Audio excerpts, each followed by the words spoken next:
Welcome, welcome, welcome to our final day of New Teacher Training. We are so grateful to have all of you here with us. Really appreciate the work and time that you put into being with us at all these trainings. We really are grateful to have you with us, so thank you. We'll begin this morning. My name is Sharnae Adams. I'm the Assistant Principal at American Heritage School, American Fork Campus. And Leland Anderson is over there. He's the Principal of the Salt Lake Campus. You all know him as well. And we have lots of American Fork teachers here as well. We'll get to know each other again if you're new today. Some of you are brand new today. Today's the first day, right? Yes. Emily's our kindergarten teacher. And Phyllis is back. We're so grateful you're back. Yoo-hoo! That was a long summer, right? And then I know that we've got lots of different Salt Lake teachers I haven't met yet. So Leland, do you want to quickly introduce them? Yeah, sure. Okay. So I'll just have you stand up here. Let's see. Greg is our first grade. Gregory Gugasberg is our first grade teacher. Thanks, Greg, for being here. Laken Lee is our third grade teacher. Matthew Robbins is our science teacher. Chris Moray is our kindergarten teacher. Mary Gilmore is our sixth grade teacher. And then starting over here, we've got Tehani Wilkinson, who is an aide for second grade, right? With Sarah Fenn. Okay, and then Jasmine Babbitt, who's the first grade aide. And let's see here. Tanaik, Lindsay Tanaik, kindergarten aide. Okay, right here. Sorry, I was going to call you Jennifer. Lindsay Tanaik, right? Okay, great. And Sarah Fenn, second grade teacher. And then, so you're all seeing these, okay? Pam Simon, 7th and 8th grade teacher. And then we'll go to the back row. We've got Christy Matthews, 4th grade teacher. Nicole Mayfield, drama teacher. Katie Frankham, music teacher. And then, of course, Jared Cornell, 5th grade teacher. Yumwei Wang, who's Chinese teacher, Mandarin teacher. And I think that's it for today. Oh, and Elizabeth Nilsson, social dance, right here, and etiquette. Great. Thank you all for coming so far from Salt Lake. We love you.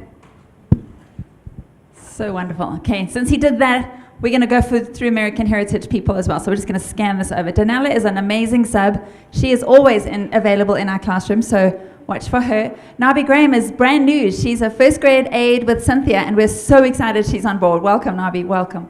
Carly Pulu is a second grade teacher. Becky Thomas is a third grade aide. Carlo Bibi is a kindergarten teacher. Scanning across. Renee Brady is our kindergarten teacher and department chair. We've got Karen Pusey and Robin Merrill. They come as a duo. When you see one, you see the other because they're team teaching in second grade this year. And Robin is our Spalding coach. You know Robin well. Heather Park is our kindergarten aide. Kaylin Clayton is our second grade teacher. And then Marcia Trottier is going to be Carly's sub, long-term sub when Carly goes and has her baby boy, I heard. So exciting. Alison Mitchell is our second grade aide. Emily Halverson is our new kindergarten music teacher, so music kindergarten teachers. Emily's here. Courtney Manuel is our fifth grade teacher. Laurie Hansen is our fifth grade teacher. Jared Cornell used to be our fifth grade teacher, but... Anne Pulley is our third grade teacher. Welcome, Anne. And we've done Phyllis. Amanda Peterson is our first grade teacher. Holly Robinson is a kindergarten teacher, PM. And then Adrian Hansek is a full-day kindergarten teacher. So welcome all of you. We are thrilled to have you all. Oh, tell me. Sherry Warren, kindergarten. Thank you. Welcome. I didn't run.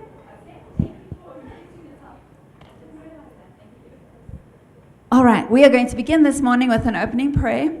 And Anne Pulley is going to do the opening prayer. And then Carla Bibi will do our pledge. And then we'll go to that point.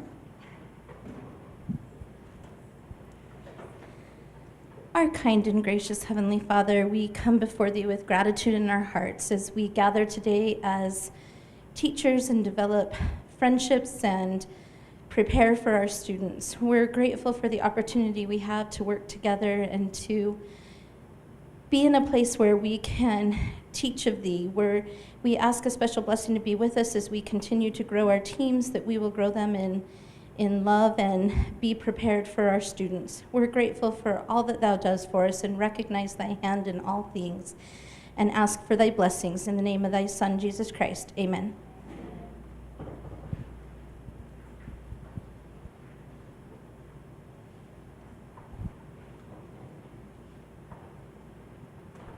In honor of one nation under God, please stand to recite the Pledge of Allegiance. Ready, begin.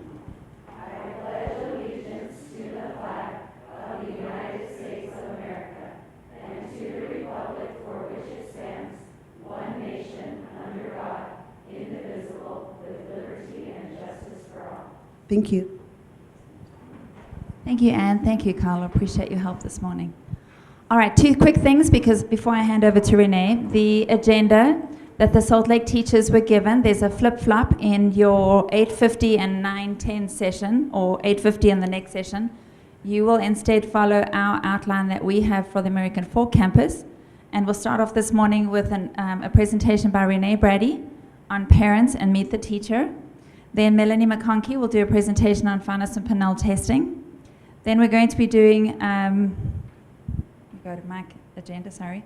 Then we're going to be doing department meetings at 8:50, and that will be in the teachers' classrooms. So they're going to go over lots of logistics and things like that, and we'll tell you those rooms as soon as we get to that point. And then we'll do the Q&A. And the leadership team, meaning my department chairs and all of that, will be up here answering any of your questions that you have. And then we'll have a break at 10:10. And at that point, Leland would like the Salt Lake teachers to head to room 404 at 10:25 after the break. And for American Fork teachers, you'll be working in the classrooms preparing for the first week of school at that spot. And then we'll have lunch together. We'll come back together at lunch at 12 o'clock. And then we'll have Veracross training by Melanie at 1 o'clock from 1 to 1:30. And then Salt Lake teachers will have an extra session afterwards from 1:40 to 2:30 with calendar updates and final Q&A with Leland in room 404. Okay, quick overview on that. So let's head over into our first session. And Renee, thank you for all your preparations. Okay, I want you to think back all the way to the first day of new teacher training. My very first day, Blaine gave the first presentation. It was 8 years ago. I still remember the 3 words. He said, there's 3 words I want you to remember. Grant mentioned those same 3 words. Anyone? No, you can't answer. Okay, at American Heritage, we use the 4R method. These were 3 R's. The 3 most important things. If you learn nothing else from this whole training, say it 3 times. Okay. When Blaine said that 8 years ago, it hit me like a ton of bricks. That is what American Heritage is all about. Relationships, relationships, relationships. Relationships with who? Who's first? God. Our relationship with God. Who's next? Ourself. You've got to be good with yourself. Take care of yourself. And who's third? Each other, right? And that includes your students and the parents. So today we're going to talk about your relationship with the parents. The very first opportunity most of you will get to meet those parents is when they come in your classroom for Meet the Teacher. Now we've added assessments on there, but I would say Meet the Teacher is in capital letters, big and bold. Assessments is teeny tiny, like 8-point font. Why would I say that?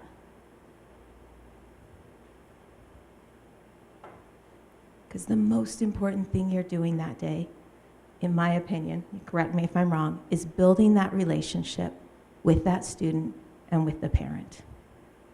Sometimes we hear the words first 5 minutes. What does that mean in conjunction with your Meet the Teacher?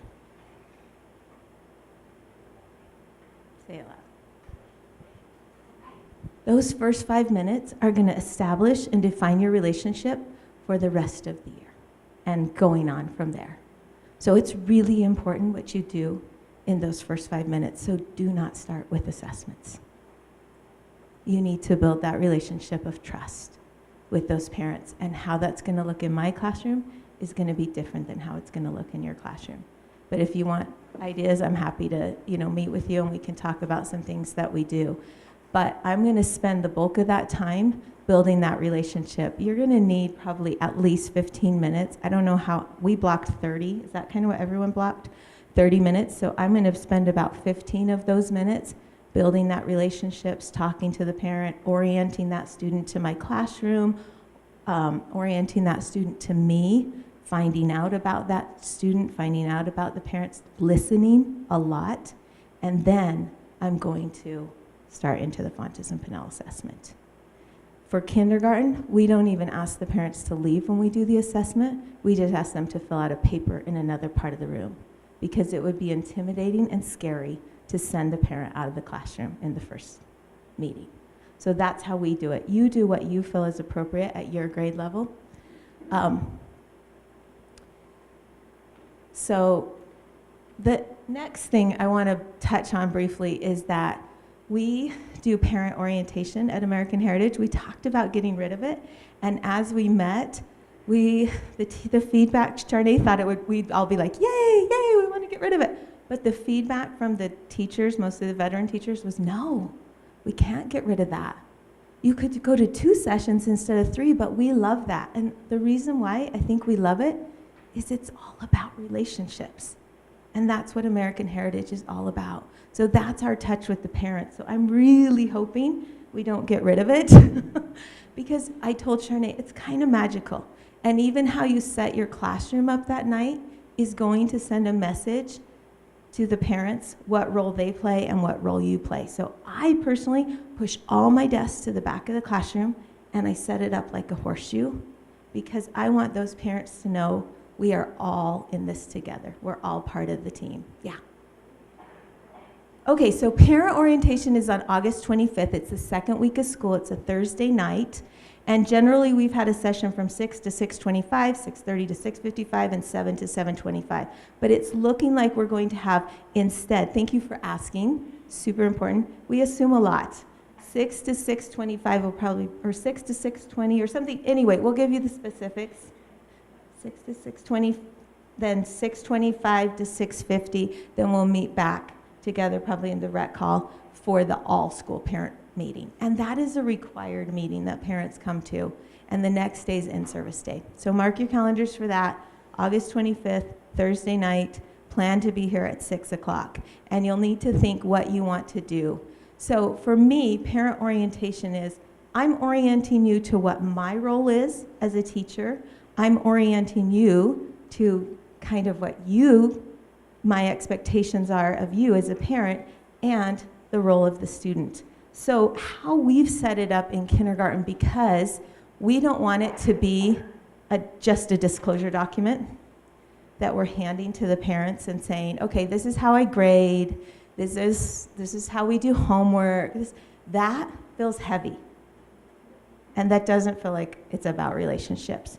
So instead, we give each student, we just put their disclosure document in these papers that remain with the parent and the student, and they take it back and forth from home every single day. We put it in there and we will reference it and let the parents know it's there. So we kind of talk about what's in this folder, but we don't go through what's in that folder. Yeah, instead we want to paint a picture for the parents of what and why they chose American Heritage and help them. So we just have reading calendars, and then you can flip through all those. Reading calendars, and then we have our disclosure document, and then it talks about Spalding methodology, and then the orange is the spelling words that we'll be doing in kindergarten, the marking system, and then towards the back, it has the memorizations that we do in kindergarten, and we just keep track of the memorizations with a little sticker when they pass it off. And then I also have parents like this. I also have my schedule. So if they need to schedule a doctor's appointment or something and they want to see what their child's going to miss and when they can bring them back and forth, that's in there as well. So that goes to the parents. But it's not like a folder I give to them and then they never see it again. The child literally takes this back and forth from home every single day. So we use it, and that's why we wanted it in there. Oh, yeah, absolutely.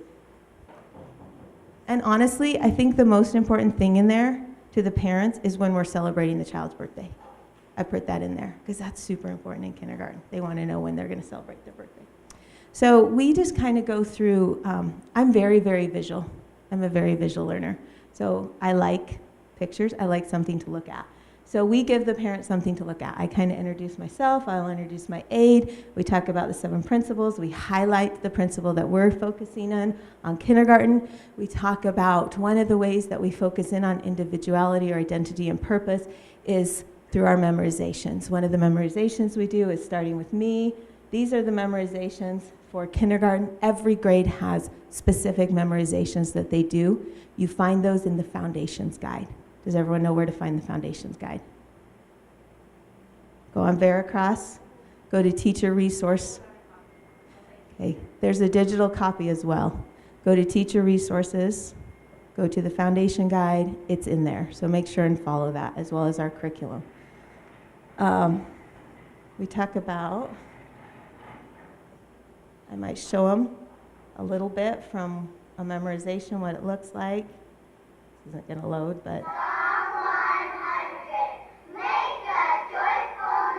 But I tell them each student gets to stand at the microphone. It's about every 2 weeks. They pass it off. It is a great experience for them as well as me.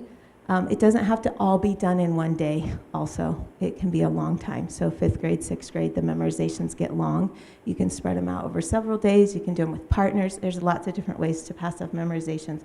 I talk about the methodology that we use at American Heritage. I talk about how the notebook method is a gift, and that's why I tie my children's notebooks at the end of the year with a bow, because that is their most treasured gift that I feel like I can give them while they're here, is the knowledge. We talk about what our content curriculum is, how we teach our history, how we cover the timeline, that it is his story, that geography is a big part of that as we understand the world. We talk about their role as parents and how we want them to come in and be the teachers and presenters. They've traveled to places I've never been. They can teach their children things and inspire them like I can't, because I haven't been to Jerusalem or India or places like that. They have experiences we don't. So I show them some pictures. This is what a parent did. You see the talent. We bring Charnay in every time we do South Africa. She's fantastic. She's a parent and a grandmother and a fantastic teacher and administrator, so she has lots of touches that she can bring. We talk about the important role that our founding American heritage is to our school, and that we do some unique things here, like Constitution Day, which I love, and we invite the parents to come to that and to go on those rotations with us, bring their other children, be a part of that day.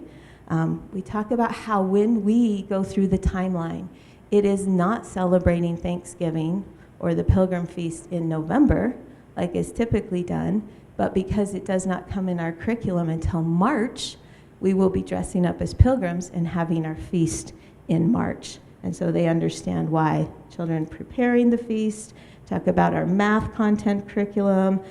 In kindergarten, we're one of the only grades. We use Saxon and Right Start. Math, it's a little bit more hands-on. We use the AL Abacus, love it. Base 10 system, I talk about, I drop some pictures in usually from that current year. So these happen in the first couple of days of school so their parents can see them. They really like that. Cute, Olivia. Talk about our Spalding methodology, kind of what the expectation is from the parents, that it's not taught in isolation, spelling, reading, and math, but it's taught in conjunction with each other. I tell them that one of the things I tell my children, and I'll tell the students too, is this. You don't have to read every day, just on the days you eat. So if you're going to eat today, we're going to do this. So get ready. Here we go for our phonograms, right? And then I will demonstrate to them, maybe show them a quick video of what it looks like. Oh, sorry. And then I might talk to them briefly if they invite them to come into my classroom. I really like if parents come into my classroom during Spalding. I can tell them all I want what that looks like, but when you see it, it's a whole different experience. And so I encourage them to find a block between 9 and 9:45 to just let me know or just come in. I don't really care. I talk about that, of course, our goal is to get students writing and spelling, and then from there, writing sentences, and of course, reading. go over who our content specialists are, how awesome that I'm not the only teacher that they'll interact with, but they'll interact with a whole lot of other experts at the school. So I just go through some pictures, tell them how awesome Coach Anderson is, and that she also will work with them on our dance festival, tell them to note the calendar, make sure and mark those special events on there. Is this helpful at all? Okay. At home, so they know what's going on. This is McConkey in the library. Going back to our content, classic literature that we study, tell them about how we do many celebrations. In connection, we do a tea party. They'll get to dress up fancy, learn manners. Just getting them excited about how great it is to be at American Heritage. The Shakespeare Festival, end of school. Then I go through the holiday celebrations. Tell them that while we work really hard at American Heritage, we also celebrate and we play hard. We have a whole lot of fun and we create a whole lot of memories. So I talk to them how we don't celebrate Halloween, but it's the harvest celebration. Christmas, we have a celebration in the classroom, as well as a whole lot of things are going on that day with the whole school sing-along, the teddy bear pass. So much fun. Like, look at that face. It's the cutest. Talk about our kindergarten devotional. Tell them to please mark that date in big, bold letters and tell all their family members to make their travel plans around that date because you do not want to miss that. It's the best way I can think to usher in the Christmas season. Valentine's Day, our 100th day of school. Cute Allison. That's Adrian's little girl. Then I talk about some of the fun things like the field trips that we get to do and go on, because this is what they care about, right? This is when they get to be involved. So they mark their calendar. And if you are a parent here, don't miss out on being in your child's classroom and being at some of those events and those crossroads of your child's life. So we are grateful, Amanda. And then we end with experiential learning. It's so much fun. So you can start planning that. It's so much work. And it's so much fun. And I'm so glad Casey did that presentation and not me, because he loves it. And he was the perfect one. Last day of school. Then I talk about some of the differences between full day kindergarten versus the half day kindergarten. Show him my schedule. I talk to him about recess, how important it is that the children wear pants under their uniform. Super important, don't forget them. Just remind them of the uniform, that obviously that's on them as parents in kindergarten. We don't really talk about the uniform too much in kindergarten because they don't really, it's not something they're in charge of. Biker shorts. They can wear stretch pants as well, anything form-fitting. Yeah, biker shorts, the girls need to wear biker shorts under there. Yes, I did. And then we talk about lunch, and I was going to tell you something in conjunction with this. Oh, and snacks. So we talk about what snacks are appropriate in the classroom, which ones aren't. Things like that, things they care about. And then free play is super important in full day. And then we just talk about questions. So that's it. So just connect with those parents' relationships, super important. Suggestions, questions?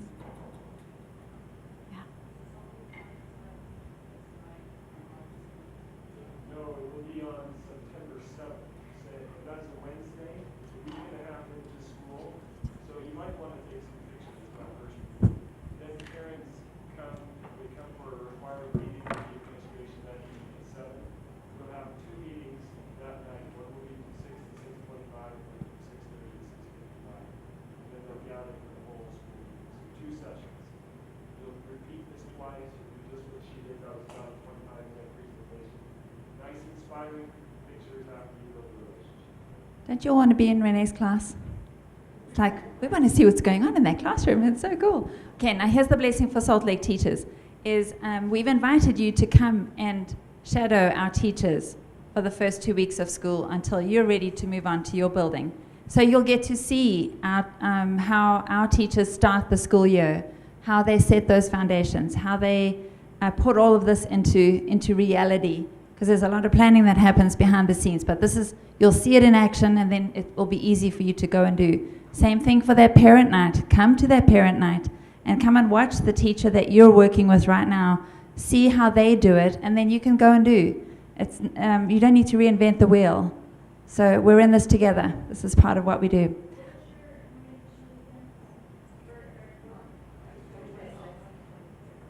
You want ours? Ours is August 25th. Thank you. It's a Thursday evening.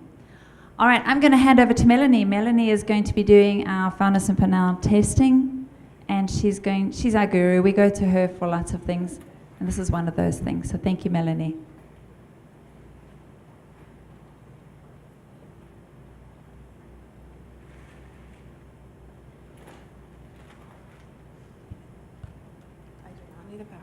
I'm not prepared enough for a PowerPoint. But I thought, it's better to learn by doing, right? So, somebody gets to be the student today, and somebody gets to be the teacher.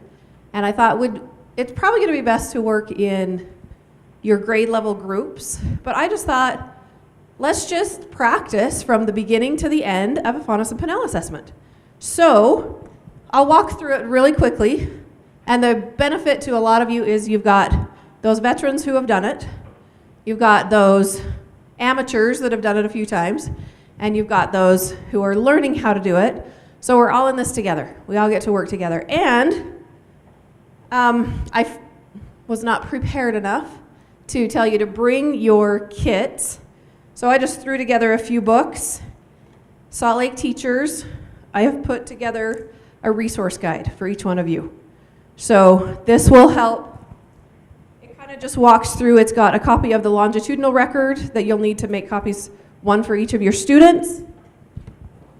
It has the assessment at a glance that just kind of walks you through kind of what we're going to do today, just what to do to be prepared for your assessment. Now, kindergarten is a little bit different than any of the other grades, so you'll work with your kindergarten team today. Okay.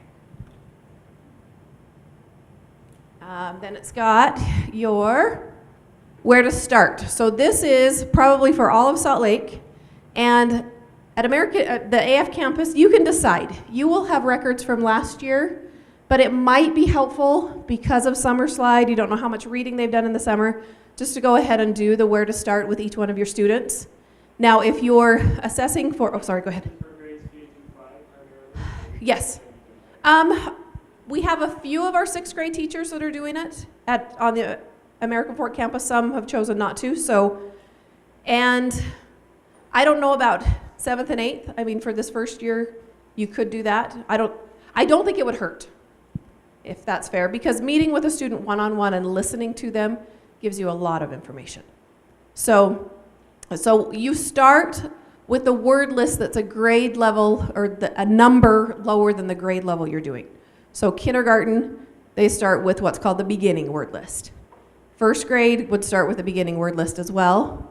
2nd grade would start with list 1. 3rd grade with list 2. Does that make sense? So if you're you take the grade level number 3 and you go down to the word list below that 2.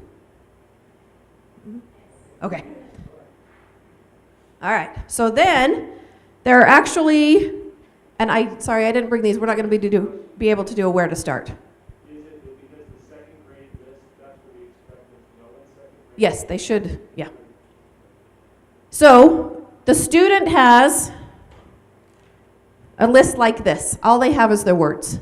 I would recommend probably for all grades that you have some kind of a bookmark that you can put underneath each word, so they're only looking at one word at a time, so they're not looking at that full list. And it can be as simple as a strip of construction paper. You don't have to do anything fancy there. But while they're reading to you, and you always encourage them to read slowly and loud and clear. You don't want them to feel like this is a race that they're trying to get through really quickly. You want them to do their best. So you've got a scoring sheet here. As they're reading, you're just making the notes. If they substitute the word, you can write in the word. If they say it completely wrong, you can decide what kind of notes you're making there. And then down at the bottom, it has a little scoring guide. So when they get to the bottom of the list, you count up how many errors they've made. At the bottom it says, okay, if they made 0 to 5 errors, then, number correct. I'm doing this backwards. And it says that right there. So you don't have to go by what I'm saying, you go by what you're reading. If they got 0 to 5 correct, and you started on the beginning word list, so for kindergarten to 1st grade, you're going to start with book A. So it gives you all of the information right down here. Now, we actually added this, so I need to give, well, you've got a master, Salt Lake has a master.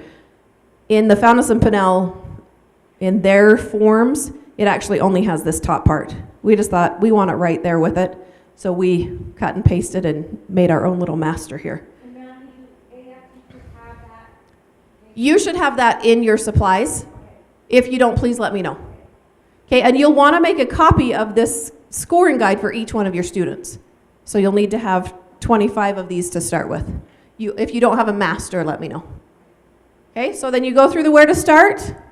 You find your book that you're going to start on. Then, so that's all that's in there. Back behind that is just your, it actually does have the scoring guide. Let's see, I thought it did. Oh yeah. So it's got coding and scoring at a glance. Now, I haven't ever worried about doing this specifically like Fountas and Pinnell does. If you really need an attention to detail and you've got to know exactly how they're doing it, we can share the videos with you and you can watch those. But the things you're looking for basically are the errors and the self-corrects. So if they say a word wrong, but then they come back and they say it right, we call that a self-correct. If they say it wrong and just keep going on, it's an error. But, this gives you all the little markings. Again, because we're deep in the trenches already, you do your best on that. But it would be helpful probably to look through this just to know what they're looking for. Okay? Then we've got the grade level expectations so that you know where your child is sitting on those scales. And that does go all the way through 8th grade. Okay? So then you're going to take out the book where they ended up. With each of the books, you will need to have the scoring sheet. This is something I haven't made for Salt Lake yet, but we'll get you a master of each one of the books. Okay? I actually just put them all in a folder for the AF campus on the X drive. There's a folder called Fountas and Pinnell, and you can print right from there so that you're not having to feel like you have to have a hard copy to take to the copy machine. I guess whatever you like to do, whatever works best for you. Okay, so you're going to take out, this is your scoring sheet. This is what you hand to the students. Okay? Now, starting on level J is when you time them. Any book below level J, you just listen to them read. Okay? So you want to make sure, if you get into it and your calculator stops working, don't panic. Take out your phone and use a timer. Okay, but you want to time them as they're reading. No, so good question. In the book, if you're timing, there is a little black square.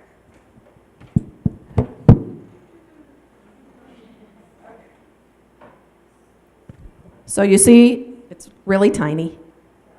But you're going to tell the student, I would like you to read in your loud, clear voice, out loud, until you get to that black square. After that, so that's when your timer will stop. After that, the student will read silently the rest of the book. Now, I would recommend that you become familiar with all of these stories. So look at the books that fall within your grade level and at least read through them so you're familiar with the content. That's going to help you on when you're scoring. Okay, so you've got your sheet. They start to read. Oh, sorry. This is what I always forget, and that's why I just forgot it. There's a little tiny introduction paragraph here. So our book is called Vanessa's Butterfly. There's an introduction. You say, Vanessa's name means butterfly. Read to find out what happens. Then the child starts to read. You start the timer. You listen to them as they're going. You're just marking for errors, for self-corrects. And the nice thing is when you're timing and they're reading that last little part of the book, you can come back and do all of your scoring while you're waiting for them to finish. You don't just have to sit there and dream about where else you could be. Oh, sorry, we wouldn't be doing that. Yes. And we're going to practice this too, so I know I'm going through it quickly, but you're timing until they get to that black square.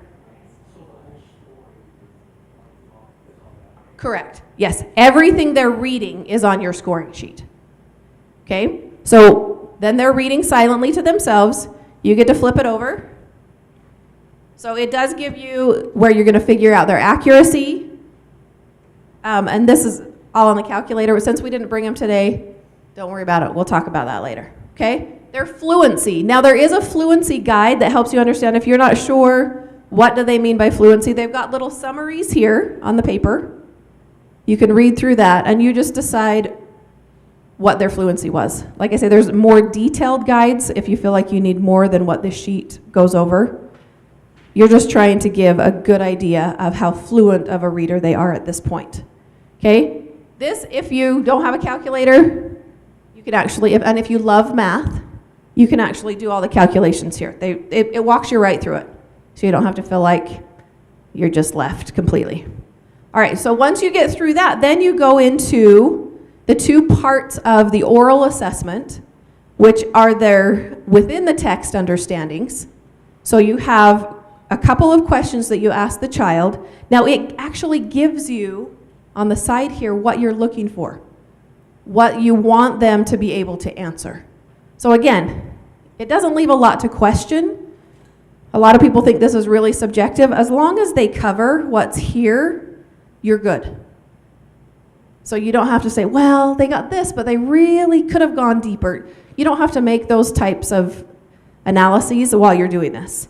Okay, and then there's what they call the beyond the text. So this gets a little bit deeper, a little bit higher skill, and it gives you the questions, but it also gives you what you're looking for. So again, if you're familiar with the story and you're familiar with the form, this really should be really simple. And you'll find on your grade level, you'll be doing the same book a lot of times. So you get very familiar with a certain little grouping of books. But be familiar with the ones above and below as well, just so you don't get to one that you're like, ooh, I have no idea what I'm supposed to be hearing from this child. So after you do that, then you will give a final score of their, I'll go back to the front of the sheet. It's called the summary of scores. The one thing they don't have on here that you want to write underneath is the words per minute. And that is given, so the number of words that they read is given on the book. It's also given on the front of the sheet. And so you go by the time divided by, anyway, that math equation to get their words per minute, and then you'll fill in all of the scores here. The last step that's important is each child has this longitudinal record. This passes up from kindergarten all the way through 6th grade. So please make sure you're looking for their instructional reading level. I think I also put in here, if I didn't, I'll get it for you. There's how to find their independent, instructional, and hard reading levels. So it tells you what you're looking for and kind of where their percentages fall. But you want to make sure on their longitudinal record that you record their instructional reading level. It's got 4 squares at the bottom. We only test 3 times a year, unless it's a student, sometimes maybe that's going to intervention. But you want to put the date that you tested them on, and then you're going to mark every book that they read. That's going to help the next teacher know if I have to come back down a level according to that where to start, I can go to the fiction or the nonfiction book that they didn't read. So you're alternating fiction and nonfiction. So if we started with level A, we're going to start with level A fiction. If that's too easy, we're going to go to level B nonfiction. So as you go up a level, you alternate which type of book they're reading. Does that make sense? Okay, and we're not going to have time to do all of that today, obviously. We're just going to test with one book. Okay? I know this is like a really quick overview, but that's what I'm hoping as you do it with your grade level team, that's when you get to ask all of those questions. Now wait, I missed that or something like that. So we've got about 10 minutes to do that in. So if you will stand up, move to, should we assign areas? Okay, let's have kindergarten over here, first grade up there, second grade spending some years together right there. Second grade, third grade come down to the front, I don't know, 4th grade, 5th grade, 6th grade, 6th and up.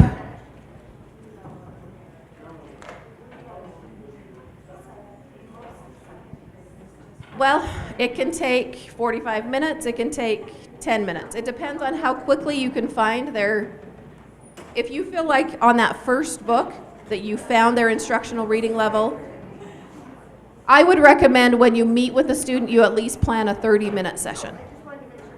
Uh-huh.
Did every group get a book? Okay. One per grade. Yep, because you're just going to kind of observe, watch, and yeah.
Okay, I'm just going to give you about 2 more minutes to start wrapping it up.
I'm giving you an additional 4 more minutes to wrap up all of your questions.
Two more minutes.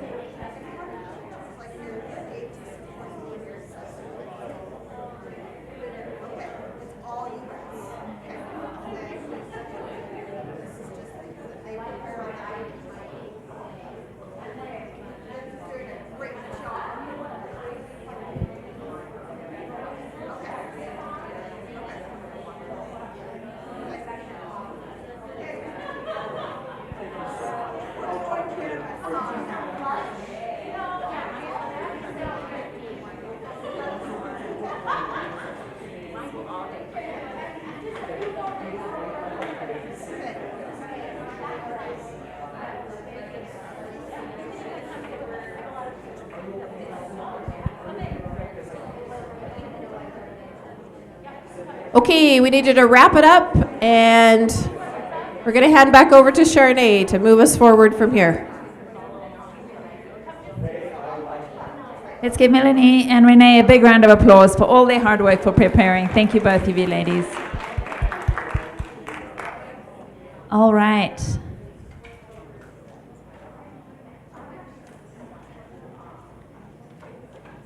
All right, we are going to head into our department meetings now.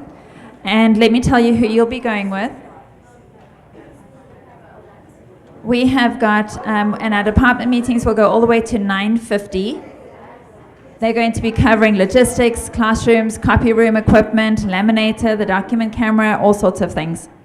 And they will be in individual classrooms. So I would say kindergarten through first grade teachers, please all go with Renee Brady. Renee, where are you? Maybe she's down in, oh, Renee, what's your room number? 113. So all kindergarten, first grade teachers and aides, 113. Follow Renee. Okay, then Casey Wilson was not able to be here today, so 4th and 5th grade teachers will join Angie McIntyre in grades 2-3 department chair. So she'll take grades 2 through 5 in her room. And then I know that there are other teachers here who are not in those two realms from Salt Lake City. So you can either join one of those groups, or Leland, if you want to take them separately, what would your preference be? You mean the specialty teachers that are a little bit older? We can, I'm going to stay here and I can answer questions, or we can go, let's go to 404. Any of you will feel like this is relevant to your All right, did you all hear that? Salt Lake teachers, if there are specialty teachers who are not in the grade levels like this, head over to 404 and Leland will be there with you. All right, everybody, you've got until 9:50, and then we'll be coming straight back here for a Q&A so everybody can hear questions. We'll see you back in the North Auditorium at 9:50. Thank you, everybody.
All right, is everybody back? Who's missing?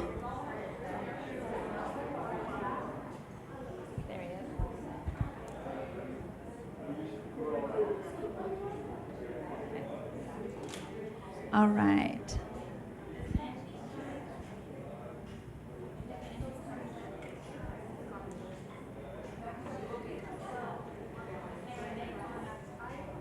Robin, come on up.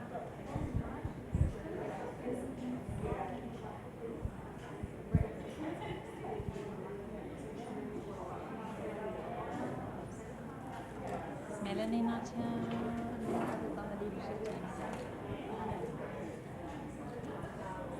Angie comes over.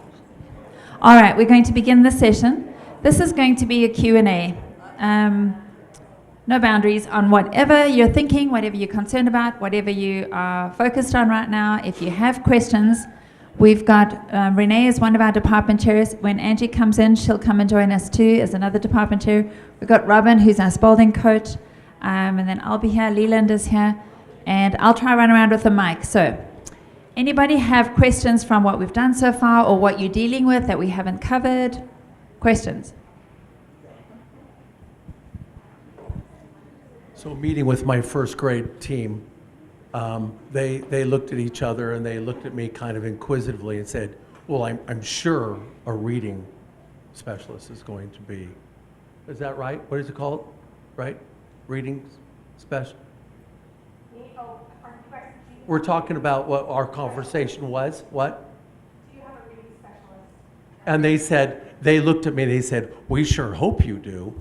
I said, I'm not positive.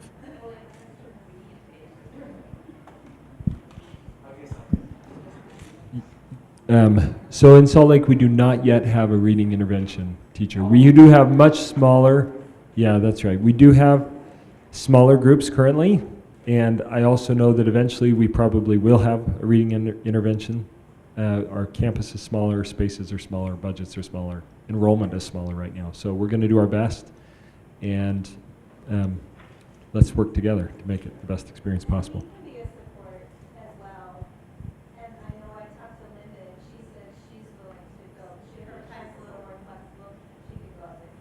So remember that this campus only got a reading intervention department after 45 years of existence. So good luck, Salt Lake.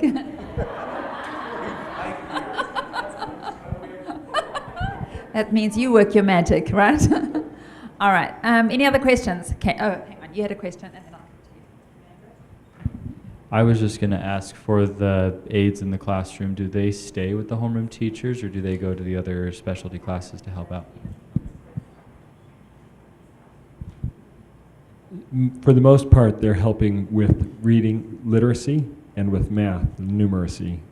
They sometimes will be used for other duties, like recess duty. They'll also sometimes help take students back and forth, but they typically will not be in the specialty classes as an aid for those classes, at least not this year.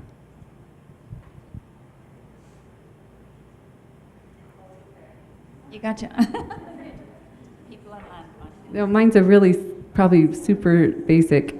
As a specialty teacher, where they're coming to me, is there anything I should be doing in the class? Like, we do the pledge in the morning, you have a prayer in the morning. Is there anything that I should be doing in my class, or do we just kind of come in and I start teaching, or do I have a prayer? Who wants to ask that? Leland or one of mine?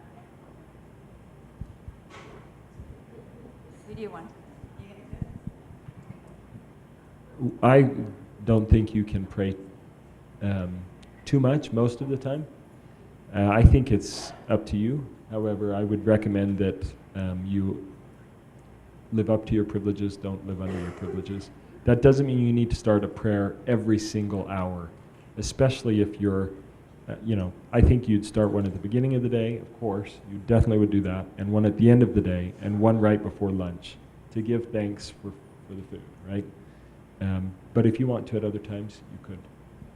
I also think that you can have a quick 10-second discussion on self-governing and how they act is representative of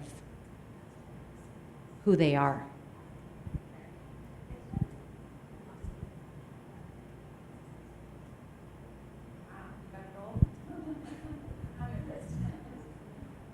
I have another question about the notebooks with their big notebooks that they do for the end of the year. Is that just for the homeroom, or do they pull things in from the specialty classes? Because that's just something we were trying to talk about and figure out. How do they pull everything in, or do they have something specific for those classes? Thank you. When we first started, we actually had tabs for science and art, and they would give us the stuff the last week. They would have the students bring it, and we would put it in their notebooks. Some of them now have just taken on and send it home themselves, so I don't have tabs now for those. I think you could do it either way. It was nice to have it all in one place, I thought. We still have a science tab. The science teacher says so.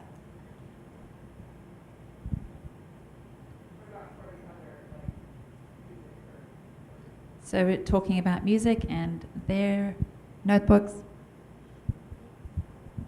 I would love to have just a specialty tab where anything from a specialty teacher can come and go in there. It just documents the journey that the child was on.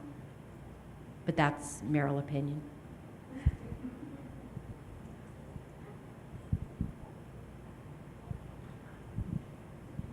was just wondering if anyone has one of the previous books that we can look at, like for an example. I have my son's from 8 years ago. You have an art section that I could look at? We don't have art. There was no art section. Okay.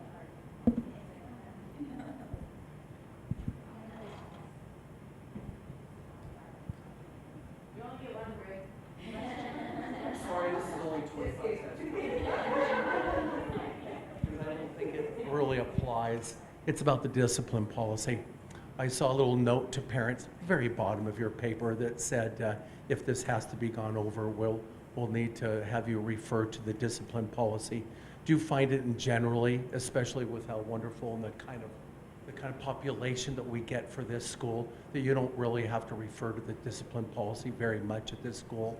And the discipline policy, is that something that if it does come into play, that it's very much just between the parent, the teacher, and the child? Very rarely does it ever escalate to the administration. It just depends. These children are learning just like every child, and we have discipline problems just like every school and every family. And so we deal with many of the same things you would see at other schools, maybe not some of the socioeconomic problems that other schools have, but I had a child last year, second day of school, wrapped her legs around her desk and stood up. She said, "I hate you." And then she turned to my whole class and said, "I hate all of you." That was a first. I'd never experienced that in all my years of teaching. But we do have children with emotional problems that we deal with. And yes, first line of defense is parents, always. If I was going to stay at my school, I would have been facing 2 kids with IEPs. Yeah. Just for behavior. Yeah. And we have students on IEPs here as well, just so you know. But yeah, they're not. And now you're staying at your school.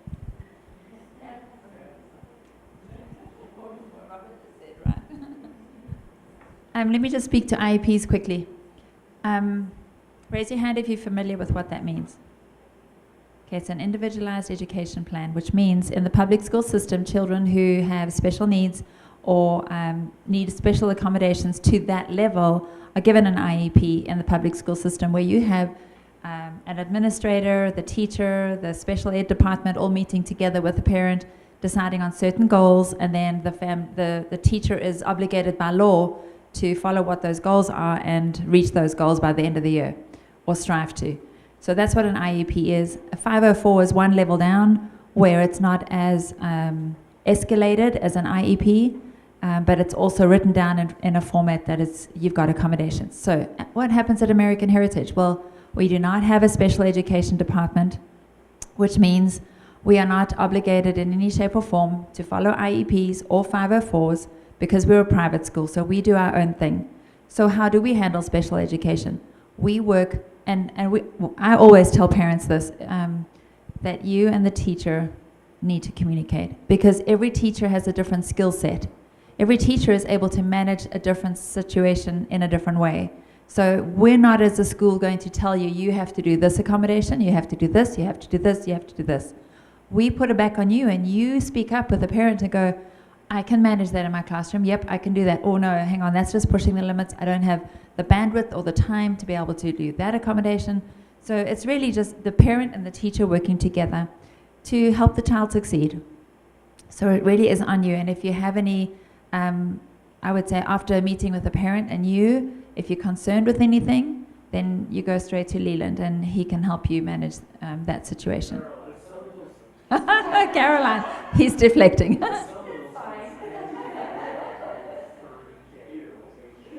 Yes, there is a 30-day probation period in our handbook. We very seldomly use that to shunt someone else out of American Heritage. We really try hard to get the right people to be seated first time, but we do have that caveat, and our admissions department this year has been way more verbal in sharing with new families that we have that 30-day probation, because we want to make sure that it is a good fit. We also know there's a limit to what you can handle as a teacher, and at some point we either helping families to get what they need, or we are, for lack of a better word, killing off the teacher because they're exhausted with what they have to handle. So we try and make sure that when we admit somebody, that we have got what we need, the tools that we need to be able to service that child. The difference would be if it's choice by that child who is willingly and the behavior is an issue. That's when the 30-day probation will come into effect for us more than anything else. So if we're going to seat someone, we're going to work with them.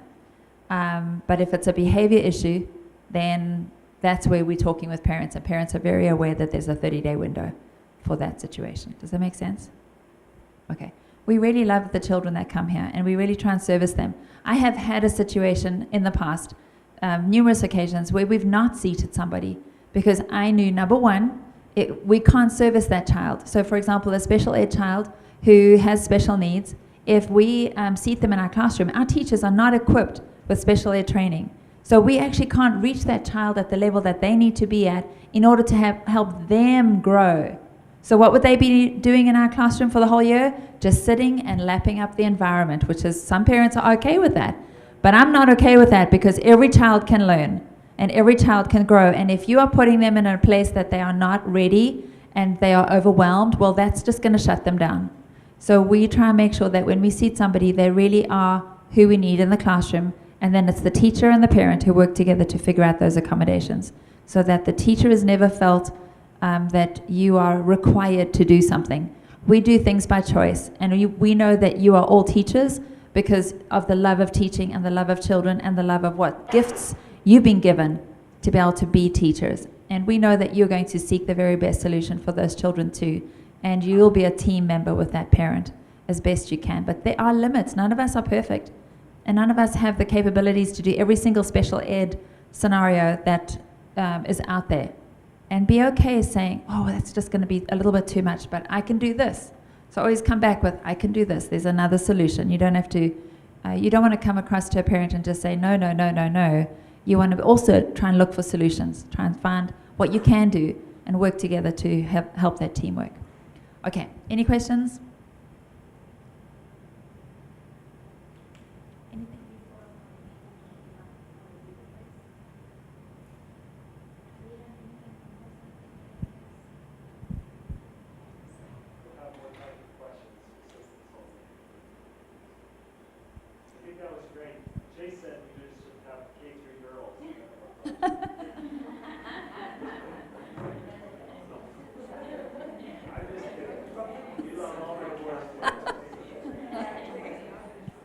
All right, I just know that you are going to find that teaching an American Heritage School is very different to teaching anywhere else.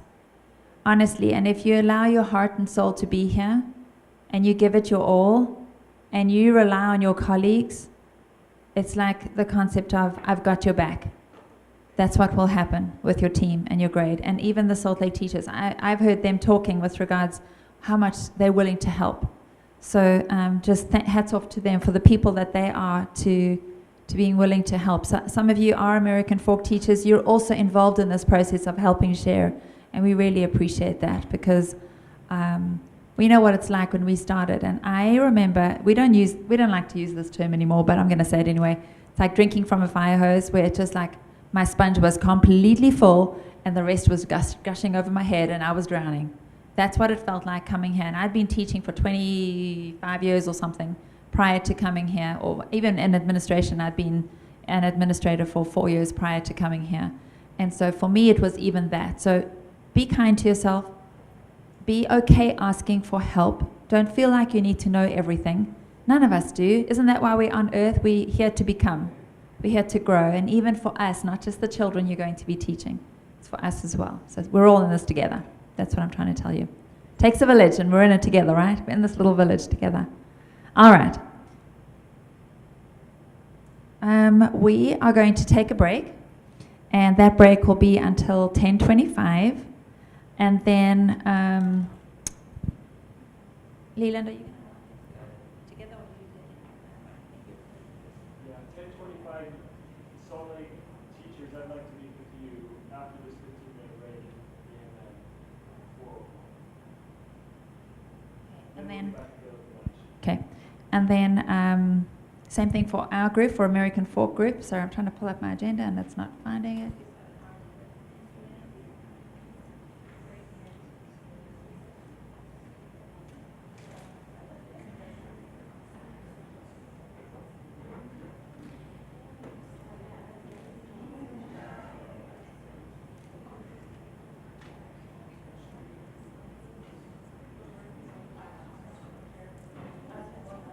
There we go, got it.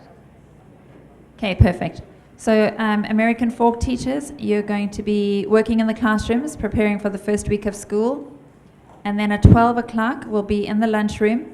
But the lunch will be in the lunchroom, in the actual our lunch cafeteria room. That's where lunch will be, not in the celebration room.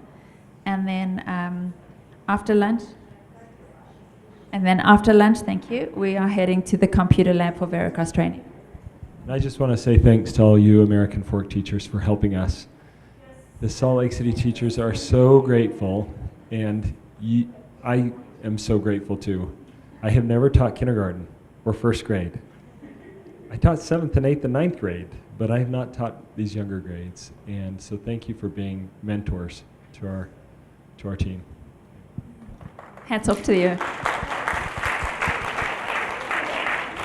All right, everybody. You're welcome to head off to the direction that you need to go. And if you're working in classrooms in your American Fork, please will you pull in your teams as you need to and work together, get your lesson plans done, get your classroom, start working on your classroom. And thanks to everybody who is online. We're grateful that you could join us as well. Thanks, everybody.